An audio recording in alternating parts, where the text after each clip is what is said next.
Hello students, MCom final में tax planning में हम कर रहे हैं tax planning for set of and carry forward of losses. इसी क्रम में हमने लास्ट क्लास में सेट ऑफ लॉसेस को पढ़ा था। आज हम उसी के कुछ और इम्पॉर्टेंट जो पॉइंट्स हैं उनके पर चर्चा करेंगे। सबसे पहले हम लेंगे कि एक करदाता को जब वो हानियों की पूर्ति करने के लिए जाता है तो उसे किन किन बातों का ध्यान रखना चाहिए। तो देखिए, सबसे पहले आयकर अधिनियम में जो हानियों की पूर्ति करने की ऐसी कोई विधिवत विधि नहीं दी गई, इसलिए इस संबंध में करदाता को ऐसी विधि अपनानी चाहिए जो सर्वाधिक लाभप्रद हो। फॉर एग्जाम्पल, करदाता को सबसे पहले ऐसी आय से पूर्ति करनी चाहिए जो पूर्णतया कर योग्य होती है, अर्थात जिस पर कोई कटौती नहीं मिलती, और शेष हानि को अन्य आयों से पूरा करना चाहिए। परंतु यदि पिछले वर्षों की हानियों की पूर्ति भी की जानी है तो पहले करंट ईयर से रिलेटेड जो लॉसेज हैं उनकी पूर्ति की जाए और उसके बाद पिछले वर्षों की आगे लाई गई हानियों की पूर्ति करनी चाहिए। इसी तरीके से हम देखेंगे कि करदाता को अगर अपनी जो लॉसेज हैं उन्हें सेट ऑफ करना है, उन्हें यदि उसकी पूर्ति करनी है तो कुछ और महत्वपूर्ण बातें हैं जिसका उसे ध्यान रखना चाहिए। सबसे पहली बात, करदाता को हानियों का विवरण दाखिल करना चाहिए। अब हम बात करते हैं कि यहाँ हानियों का विवरण दाखिल करने से क्या तात्पर्य है। देखिए, यदि एक करदाता अपनी पिछली हानियों का सेट ऑफ करना चाहता है तो करदाता इन हानियों को तभी आगे ले जा कर के सेट ऑफ कर सकता है जब उसने हानि का विवरण या लॉस ऑफ रिटर्न जो है वो सेक्शन 139 के सबसेक्शन 1 के तहत एक निर्धारित तिथि तक उसे जो है दाखिल कर दिया हो, वह निर्धारण अधिकारी द्वारा निर्धारित या स्वीकार कर लिया गया हो। तो सेक्शन 139(1) में उसे लॉस जो उसका है उसका रिटर्न उसे दाखिल करना होगा और एक निर्धारित तिथि तक निर्धारण अधिकारी द्वारा यह स्वीकृत भी हो जाना चाहिए। अब कुछ परिस्थितियों में निर्धारित समय सीमा में हानि का विवरण जारी करने की आवश्यकता नहीं होती। यदि करदाता समय सीमा के पश्चात भी हानि का विवरण दाखिल करता है या प्रस्तुत करता है तो भी वह उसे आगे ले जा सकता है, जैसे मकान संपत्ति की हानि और अशोधित ह्रास। उसके बाद एक क्रम जिसमें हानियों की पूर्ति की जानी चाहिए, वो क्रम क्या है। सबसे पहले चालू वर्ष के वैज्ञानिक अनुसंधान के व्यय जो हैं वो सेट ऑफ होने चाहिए। उसके बाद चालू वर्ष का ह्रास, करंट ईयर डेप्रिसिएशन, इन दोनों को घटाने के बाद भी अगर लाभ है तो इसमें से करंट ईयर के जो बिजनेस लॉसेस हैं उन्हें सेट ऑफ करना चाहिए। इसके बाद जो लॉसेस कैरी फॉरवर्ड होके आए हैं वो बिजनेस लॉसेस सेट ऑफ होने चाहिए। उसके बाद अनएब्जॉर्ब डेप्रिसिएशन, अशोधित ह्रास जो है वो सेट ऑफ होना चाहिए। और उसके बाद सबसे अंत में अनएब्जॉर्ब साइंटिफिक रिसर्च के जो कैपिटल एक्सपेंडिचर हैं वो सेट ऑफ होने चाहिए। तो current year scientific research expenses सबसे पहले, करंट ईयर डेप्रिसिएशन सबसे पहले, और इन दोनों के बाद भी यदि लाभ बच रहे हैं तो current year losses business losses set of होंगे। उसके बाद जो प्रीवियस के जो लॉसेस कैरी फॉरवर्ड होकर आ रहे हैं वो सेट ऑफ होंगे, फिर अनएब्जॉर्ब डेप्रिसिएशन और सबसे अंत में unabsorbed scientific research capital expenditure. उसके बाद मानी गई आय एवं हानि। मानी गई आय से मतलब हमारा क्या हुआ, डीम्ड इनकम। तो यदि करदाता के कर निर्धारण वर्ष में कोई मानी गई आय जोड़ी जाती है और किसी वर्ष की आय में के स्थान पर हानि होती है तो यह करदाता की मानी गई हानि होगी और इसकी पूर्ति करदाता उसी तरह से करेगा जैसे वो स्वयं की हानि को करता है।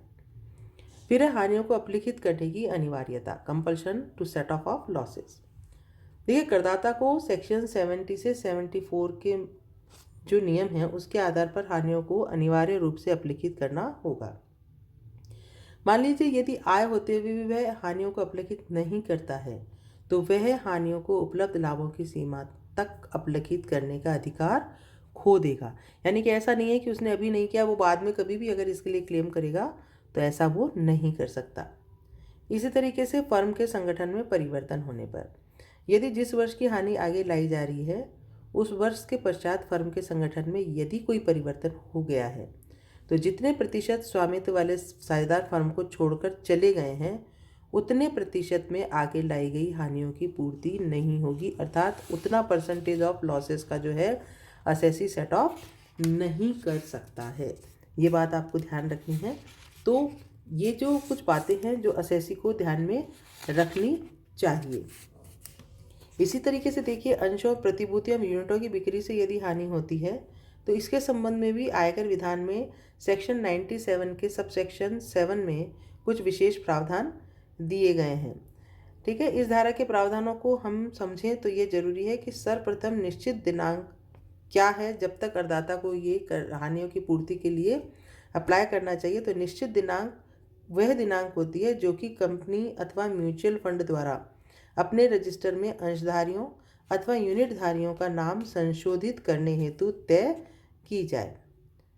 हम और क्या कह सकते हैं कि यदि किसी व्यक्ति ने अंश अथवा यूनिट खरीदे हैं और इस दिनांक से पूर्व अपने नाम में हस्तांतरित नहीं करवाए हैं तो लाभांश उसी व्यक्ति को भेज दिया जाएगा जिसने इन अंशों अथवा यूनिटों का विक्रय किया है। ठीक है, अब हम देखेंगे यहाँ कि इस धारा का अगर लाभ उठाना चाहता है एसएससी सेक्शन 94 के सबसेक्शन 7 का, तो कुछ कंडीशंस हैं जो उसे फुलफिल करनी होगी। जैसे किसी भी व्यक्ति ने ऐसे अंशों अथवा यूनिट निश्चित दिनांक से कम 3 माह पूर्व क्रय कर लिए हों। दूसरा, कोई भी व्यक्ति ऐसे अंशों अथवा यूनिटों का विक्रय अथवा हस्तांतरण निश्चित दिनांक समाप्त होने की तिथि से कम 3 माह, यूनिट की दशा में यह अवधि 9 माह है, उसके बाद करे। ऐसे अंशों अथवा यूनिट की आय अथवा लाभांश की आय आयकर अधिनियम के अनुसार कर से मुक्त हो। यदि ऐसा होता है तो यहाँ असेसी इस लेन देन से हुई हानि की पूर्ति जो है वो कर सकता है।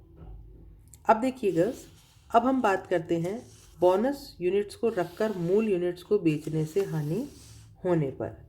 मान लीजिए कि यदि किसी असेसी ने बोनस यूनिट्स को रख लिया है और मूल जो उसके बेस यूनिट से यदि उनको बेचने से उसको हानि हुई है तो क्या कर सकता है। तो देखिए, loss arising in the case of bonus units are sold by keeping original units, this is called stripping under section 94 subsection 8।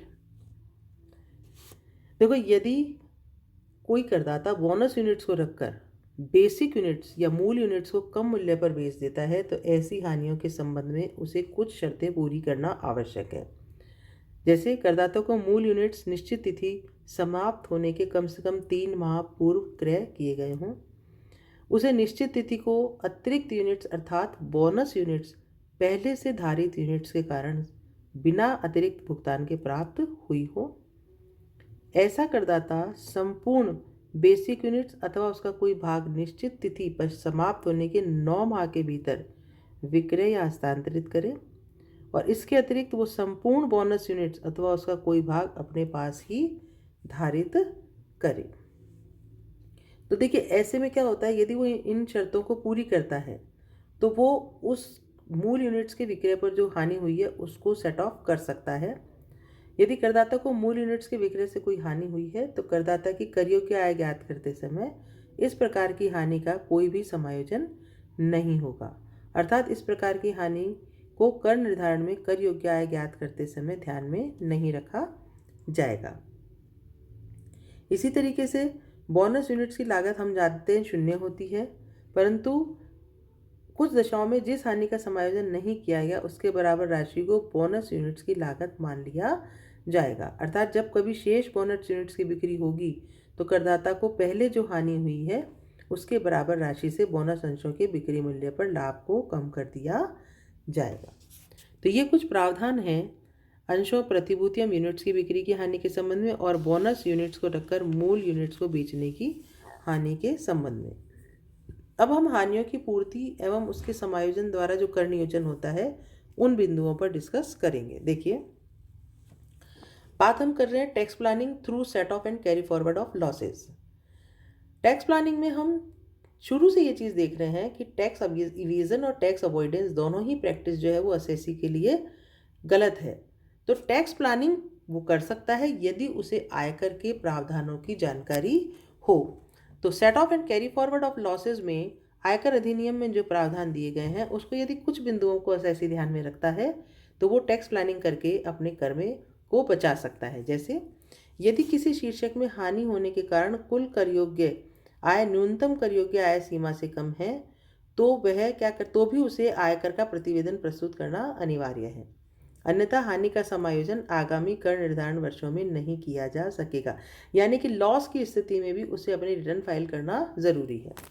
यदि किसी शीर्षक में हानि है तो भी उसे कर प्रतिवेदन में सम्मिलित उसे करना चाहिए, जिससे कि अन्य प्रकार की कर योग्य आय से उसका समायोजन करके कुल कर योग्य आय को कम किया जा सके। इसी तरीके से यदि किसी कर निर्धारण वर्ष में करदाता की आय में धारा 64 के प्रावधान के अनुसार मानी गई आय सम्मिलित की जाती है, डीम्ड इनकम शामिल की जाती है, और यदि ऐसी आय नेगेटिव है तो क्योंकि मानी गई आय को उसकी आय में सम्मिलित किया गया उसकी मान के, तो वो ऐसी नेगेटिव इनकम को, उस हानि को भी यदि वो प्रतिवेदन सम्मिलित करता है तो उसका समायोजन करने का उसको अधिकार है। इसी तरह यदि करदाता की निवास स्थिति इस प्रकार की है, भारत में कुछ दिन और रुकने से उसे निवासी मान लिया जाएगा एवं विदेशी आय एवं हानियों का समायोजन करने के पश्चात कुछ विदेशी हानियां शेष रहती है तो उसे भारत में कुछ दिन रुककर अपनी स्थिति साधारण निवासी कर लेनी चाहिए। ऐसी स्थिति में विदेशी हानियों का समायोजन भारत की आय के साथ वो कर सकता है और अपने कर में बचत कर सकता है। इसी तरीके से वेतनभोगी कर्मचारियों के लिए अन्य व्यवसायों से आय अर्जित करने की स्वीकृति नहीं होती, क्योंकि विशेष रूप से सरकारी कर्मचारी को अपने नाम से व्यवसाय करने की स्वीकृति नहीं मिलती है। उनके लिए व्यवसाय का साहस करना भी मुश्किल होता है। ऐसी परिस्थितियों में यदि वे स्वयं का मकान ऋण लेकर बनाते हैं, अगर वो लोन लेकर के घर बनाते हैं तो उसके आवास की समस्या भी हल हो जाती है और मकान संपत्ति से ब्याज के कारण हुई हानि का समायोजन वो वेतन की आय से कर सकता है। व्यवसाय में कर नियोजन का यह बहुत ही प्रचलित तरीका है। इसी तरीके से यदि पिछले वर्षों की दीर्घकालीन पूंजीगत हानियां आगे लाई गई है और यदि कुछ माह और संपत्ति को रोककर बेचने से दीर्घकालीन पूंजी लाभ हो सकता है तो उसे इस विकल्प का प्रयोग करना चाहिए, क्योंकि लॉन्ग टर्म कैपिटल गेन की वो इंडेक्सिंग कर सकता है और क्योंकि वो पूंजीगत लाभ पर सूचकांक का लाभ उसे मिलता है तो उसका जो कर जो है, क्योंकि लाभ कम होगा तो दर जो है वो भी उसकी जो है कैपिटल गेन की जो दर लगेगी वो भी कम होगी। साथ ही साथ हानियों का समायोजन करने के बाद दीर्घकालीन पूंजी लाभ अगर उनका शेष ही नहीं रहा तो फिर उस पर उसको टैक्स भी नहीं देना पड़ेगा। इसी तरीके से यदि आगे लाई गई पूंजीगत हानियों की समय सीमा समाप्त होने वाली है और किसी पूंजीगत संपत्ति को बेचने का मानस बना हुआ है तो उसे शीघ्रता से बेच देना चाहिए, क्योंकि अगर मान लीजिए कोई कैरी फॉरवर्ड होके कैपिटल गेन आ रहा है, लॉन्ग टर्म कैपिटल गेन, और उसी समय अपने अगर उसकी पीरियड भी ख़त्म हो रहा है उसका 8 साल का, तो अगर ऐसी स्थिति में हमें यदि कोई कैपिटल बेचनी है, लॉन्ग टर्म कैपिटल, तो उसको तुरंत बेचना देना चाहिए ताकि उसके लाभ को उस हानि से जिसका कि वो अंतिम वर्ष है उसके साथ उसे सेट ऑफ किया जा सके।